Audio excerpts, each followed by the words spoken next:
Bonjour, voici le film Apocalypse Z, El Principio del Fin. Un avocat ordinaire se réveille chez lui pour découvrir que le monde est plongé dans un chaos. Une apocalypse zombie a commencé. Parviendra-t-il à survivre dans cet enfer? Découvrons-le. Manel et Juliet se rendent chez la sœur de Manel, Baylin, et son fils pour célébrer Noël. Manel montre aux garçons leur chat, Lucalo, qu'il surveille via un distributeur de nourriture automatique. Sur le chemin du retour, une dispute éclate entre Manel et Julia. Distrait, Julia manque de peu de provoquer un accident en évitant de justesse une autre voiture. Après avoir repris leur souffle, le couple se prépare à reprendre la route. Mais soudain, un camion percute leur voiture. Julia ne survit pas à l'accident. Un an plus tard, les autorités débattent de la fermeture des frontières. Daniel, le directeur général de la sécurité, informe que des affrontements avec la police ont lieu à la frontière et que le virus TSEH dépasse toutes les prévisions.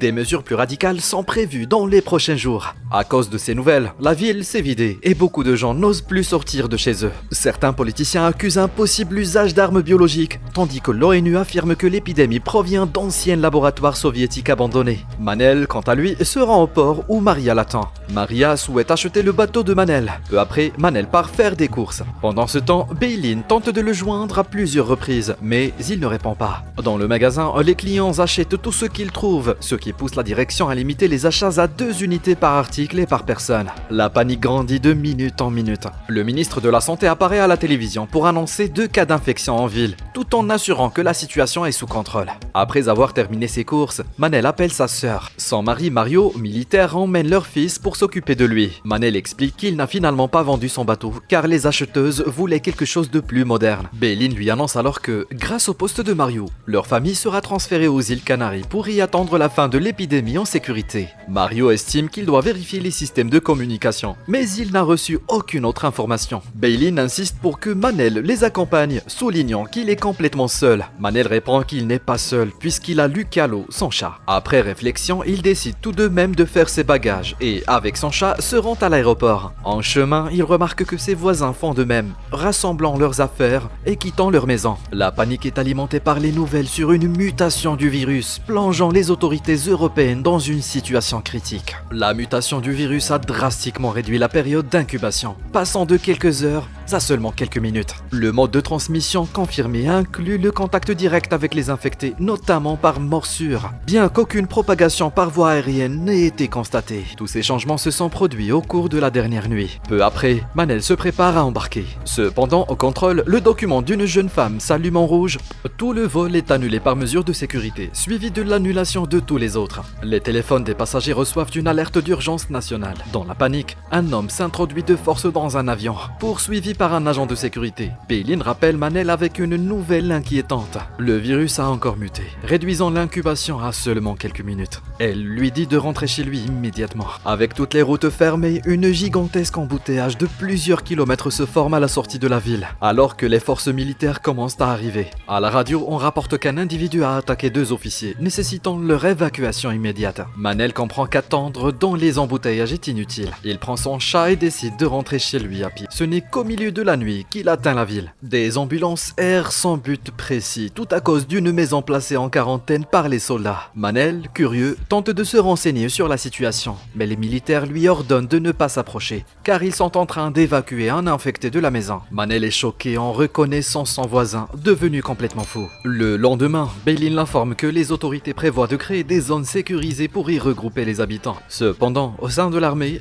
des voix critiques s'élèvent. Plus il y a de monde rassemblé, plus le risque de propagation augmente. Des incidents similaires se sont déjà produits en Belgique. Pour Manel, il serait bien plus sûr de rester chez lui. À la télévision, on annonce que Munich est placé sous quarantaine totale. Et ce n'est pas le premier cas en Europe. Les réseaux sociaux montrent l'horreur qui règne dans ces villes. Mais ce n'est pas limité à l'Europe. Aux États-Unis, un homme a partagé une astuce pour se cacher des insectes et éviter d'être mordu. Soudain, toute l'Espagne est déclarée en état d'urgence. La population peut désormais être mobilisée par les autorités. Manel décide d'aller au supermarché. Mais là-bas, les gens ont déjà oublié toutes les règles. Le pillage pillage et le chaos ont commencé. Tout ce que Manel parvient à récupérer, c'est un sac de croquettes pour chiens, tandis que des chasseurs survolent la ville. Quelques minutes plus tard, un homme paniqué le percute. Les zombies sont déjà là. Manel tente de sauver cet homme, mais manque de devenir lui-même une proie. Il est sauvé in extremis par un policier blessé. Cependant, un autre policier s'est déjà transformé. Manel comprend qu'il doit fuir immédiatement. Pendant ce temps, le président annonce que le niveau de l'épidémie est désormais hors de contrôle dans le monde entier. Toutes les villes de plus de 400 000 habitants sont désormais classées comme zone de quarantaine. Le gouvernement annonce que la seule chose que les citoyens peuvent faire est de suivre strictement les ordres des militaires. Manel comprend qu'il ne peut compter que sur lui-même. Il commence alors à fortifier sa maison pour la défense future et transforme le mangeoire automatique de son chat en caméra de surveillance.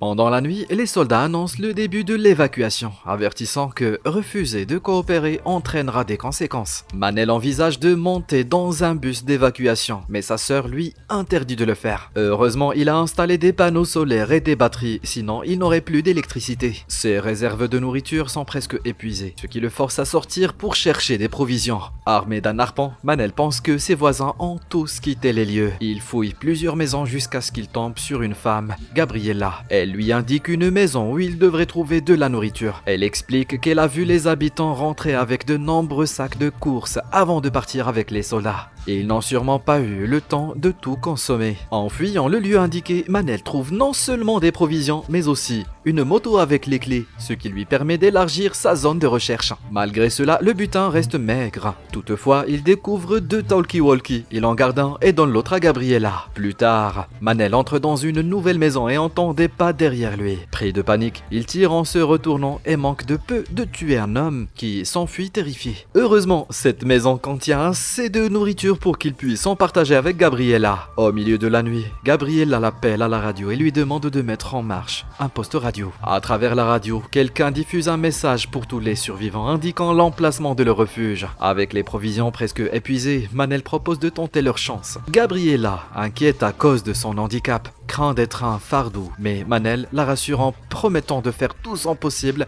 pour l'aider. Au matin, Manel prépare tout le nécessaire pour le voyage, mais Gabriella ne répond plus à ses appels. Manel se précipite chez Gabriella et trouve une note disant « Merci pour tous ces jours », révélant qu'elle a décidé de mettre fin à ses jours pour ne pas lui être un fardeau. En sortant de la maison, il est attaqué par un zombie.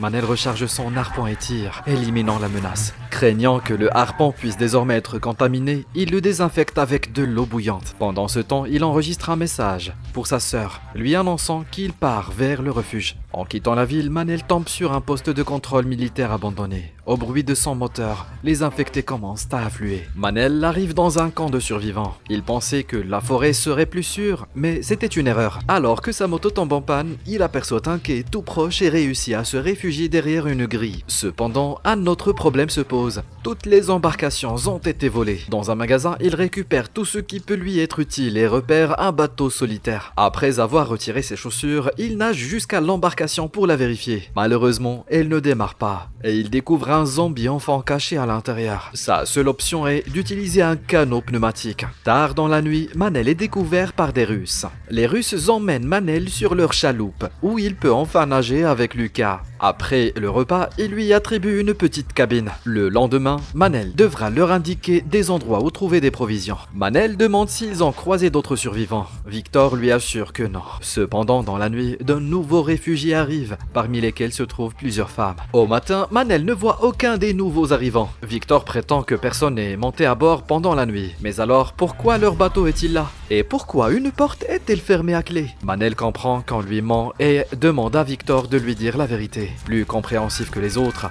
Victor lui donne un conseil. Ne te mêle pas de ça, reste discret, et rien ne t'arrivera. Vers le soir, Manel décide de rassembler ses affaires et tente de s'échapper, emportant son chat avec lui. Cependant, la curiosité de Manel sur ce qui se trouve en bas est plus forte. Il libère un homme retenu prisonnier, mais ce dernier crie trop fort, attirant un marin qui l'élimine rapidement. Victor, qui accompagne le marin, intervient en faveur de Manel et neutralise les bandits. Ils tentent de monter discrètement sur une embarcation pour fuir, mais ils sont repérés. Les marins ouvrent le feu et Victor est touché par une balle. En atteignant la côte, ils trouvent plusieurs voitures, dont l'une a les clés à l'intérieur. Le trio se précipite vers un hôpital où, selon Victor, un hélicoptère devrait être disponible. Victor sait piloter l'hélicoptère et, en théorie, il devrait les emmener sur une île. Cependant, il est évident qu'au début de l'épidémie, tous les malades y avaient été transportés, ce qui explique la présence de nombreux zombies. Après avoir éliminé une première vague d'infectés, Manel prépare l'opération pour extraire la balle de Victor. Mais il aperçoit des fillettes jouant aux étages supérieurs. Il leur demande de l'aider à soigner Victor. Il ne leur reste qu'à fuir le personnel médical infecté et se réfugier dans une zone sécurisée. Un peu plus tard, Victor est stabilisé, mais son état fébrile ne se résorbera pas avant au moins un jour. Une infirmière informe Manel qu'un hélicoptère est encore présent près de l'hôpital, mais il se trouve dans une zone de quarantaine infestée de zombies. Y aller serait extrêmement dangereux. Alors qu'il réfléchisse à un plan, Manel commence à recevoir des messages de sa sœur qui l'attend toujours. Au même moment, des coups de feu résonnent loin. Les bandits les ont retrouvés. Il devient impératif d'atteindre l'hélicoptère avant eux. Cependant, tout ne se passe pas sans perte. L'une des infirmières est